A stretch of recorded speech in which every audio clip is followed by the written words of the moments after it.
Aujourd'hui, on parle de libération, de délivrance, et on célèbre une journée où la lumière peut enfin triompher des ténèbres. Mais une vérité demeure. Avant le fruit, il y a le processus. Avant l'évidence du succès, il y a l'effort constant, la discipline, la conscience d'un chemin qui relie l'âme au monde. Pour vivre un double moment de joie aujourd'hui, ce soir et demain, à 100%, nous devons apprendre du passé. Prenons l'image du loulav, ce qui porte le trésor d'un arbre spirituel. Le loulav est unique. Est-ce que tu t'es déjà posé la question pourquoi c'est sur lui qu'on fait la bénédiction? En fait, il représente le tronc d'un arbre, la colonne vertébrale de notre vie, le chemin vers lequel la réalité matérielle peut s'élever vers le divin. En fait, il est entouré d'adassim et d'aravot, comme tu sais. Ces deux sont des branches finales qui émergent de l'arbuste lui-même. Le hétrog, lui, c'est le fruit, l'aboutissement potentiel de ce chemin d'accomplissement. Et pourtant, c'est le loulav qui tient le lien entre le haut et le bas, le conquérant du pont entre le ciel et la terre. Là, tu dois aller voir mes dernières vidéos pour comprendre. Mais ici, le loulav est le seul à ne pas être la finalité, car il vient du palmier qui donne lui aussi un fruit, à savoir la date. Le hétrog, l'étroguier, l'étrog, son fruit c'est l'étrog. Les haravot et les hadassim n'ont pas de fruits, donc ce sont eux-mêmes la finalité. Par contre, le loulav a ce point effectivement où il est la branche en elle-même, la continuité du tronc, parce qu'il donne la date, le fruit. À présent, regardons l'actualité avec la lucidité du témoin posé. En Israël, nous vivons aujourd'hui un jour, et dans le monde entier en réalité, un jour marquant où la libération des otages a résonné comme un miracle collectif. On pourrait y voir le simple fruit du courage humain, mais la sagesse nous rappelle que le progrès est aussi le fruit d'un chemin, d'étapes, et d'un rôle que le divin continue d'exercer dans l'histoire humaine, car comme nous le savons, il agit toujours par des moyens naturels, jamais de face. C'est une affirmation humble, l'intervention humaine et l'intervention divine ne s'excluent pas, elles s'entrelacent pour faire surgir ce qui semblait impossible. Il serait totalement naïf d'imaginer, de croire que le succès repose sur une seule personne ou sur un seul acteur. L'action humaine peut être admirable et décisive, mais elle ne peut entièrement porter ce qui dépasse la volonté humaine sans une alliance avec le divin. On peut bénir un homme, comme nous remercions du fond du cœur Donald Trump, mais il ne faut pas idolâtrer. C'est Dieu, c'est le divin, dans sa sagesse, qui guide et qui pousse les événements à leur terme. Dans ce cadre-là, même la figure d'un leader international mérite une juste place. Reconnaître son rôle, bien sûr, sans oublier que tout est orchestré par une main qui dépasse l'individu. Que la vraie puissance est une capacité à agir en harmonie avec le dessein qui dépasse nos limites. Et par contre, lorsque nous jouons notre rôle à la perfection, la durée du processus peut être raccourcie, mais jamais disparaître. Avec Simchat Torah qui commence ce soir, nous, on ne peut pas ne pas converger vers l'épisode d'Adam et Chava, puisqu'on va reprendre le Sefer Torah depuis le début, depuis le livre de Bereshit et la création du monde.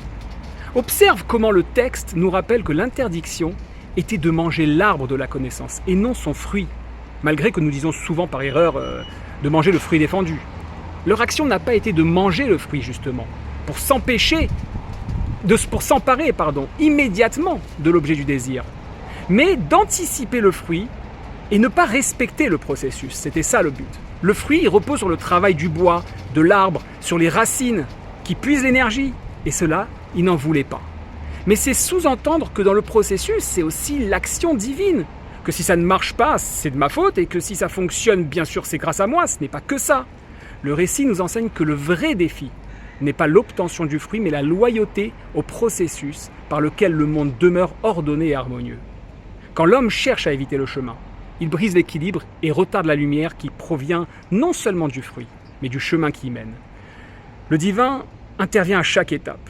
Et c'est cette intervention qui garantit que le fruit soit viable et durable. Aujourd'hui, nous sommes sur un seuil de joie. Non, nous sommes dans la joie.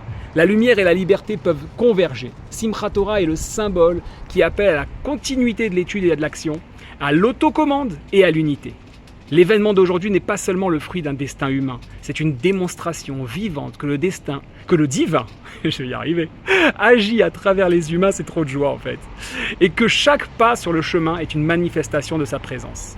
La réflexion nous invite aussi à regarder chaque étape du processus comme le véritable pouvoir. L'erreur ne réside pas dans l'échec, mais dans l'illusion que le fruit peut exister sans le tronc, sans l'arbre en lui-même. Nous devons reconnaître que même lorsque les enjeux semblent imminents et urgents, le vrai pouvoir réside dans l'abnégation et la discipline qui animent chaque action, chaque choix, chaque souffle dans une confiance absolue. Le divin ne nous laisse pas seuls et ne nous laisse jamais seuls. Il est à chaque instant présent dans les détails ordinaires, dans le travail, dans la préparation, dans la patience. Mais lorsque les leaders humains, tels que Donald Trump ou d'autres, jouent un rôle important, il est indispensable de garder à l'esprit que ce qui est véritablement salvateur n'est pas l'acteur externe, mais la présence intérieure qui transforme l'intention en action et permet d'avancer. La sagesse de la tradition nous rappelle que toute intervention humaine doit être vue comme une part du plan divin et que dans ce cadre, même les gestes les plus héroïques peuvent manquer leur juste proportion. Évidemment, il faut une leçon finale. Chaque étape est sacrée. Quand Adam et Chava ont consommé l'arbre et non le fruit lui-même, ils ont tenté d'ignorer le processus qui permettait à la lumière de se déployer lentement dans le monde.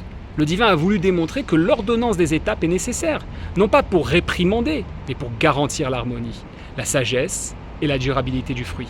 Par conséquent, il faut apprécier le chemin autant que son aboutissement. La punition de Chava a été qu'elle enfantera dans la douleur. Et lui, Adam, mangera le fruit de son labeur. Deux épreuves qui rappellent l'importance du processus. Célébrons ce soir Simchat Torah, célébrons la Torah comme source de vie, célébrons cette année la libération de nos otages et l'unité de notre peuple et reconnaissons que le divin s'inscrit dans chaque détail. Accueillons l'intervention divine dans nos actions humaines et surtout, cultivons une discipline qui permet d'aborder chaque jour avec une conscience renouvelée du processus, car c'est dans ce processus-là que réside la vraie grandeur et la vraie libération. C'est dans le processus que tu révéleras toi-même aussi, cette année, je te le souhaite, ta puissance illimitée, Chag Sameach.